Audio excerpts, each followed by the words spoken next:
শেখ হাসিনা এখন আরেক দেশে বসে ট্রাম্পের ছবি আশ্রয় করে বাঁচতে চান বলে মন্তব্য করেছেন বিএনপির স্থায়ী কমিটির সদস্য মেজর অবসরপ্রাপ্ত হাফিজ উদ্দিন আহমেদ।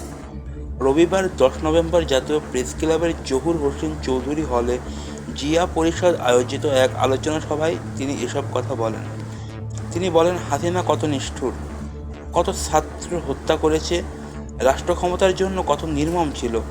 আল্লাহর গজব পড়েছে এদের ওপর। এখন আরেক দেশে বসে ট্রাম্পের ছবি আশ্রয় করে বাঁচতে চাই উনি। এত বড় বড় কথা বলেন। বাংলাদেশে আসেন, এখন জিয়াউর রহমান নাই, তার দল বিএনপি এখনও আছে, তার বাংলাদেশের জাতীয়তাবাদ আছে।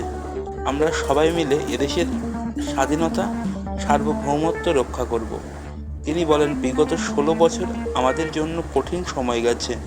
বাংলাদেশে আমরা আওয়ামী লীগ সরকারের সমালোচনা করেছি, কিন্তু এরা যে কত নিষ্ঠুর, নির্মম, বৈষম্য বিরোধী ছাত্র আন্দোলনের সময় তাদের আসল রূপটি প্রকাশ পেয়েছে।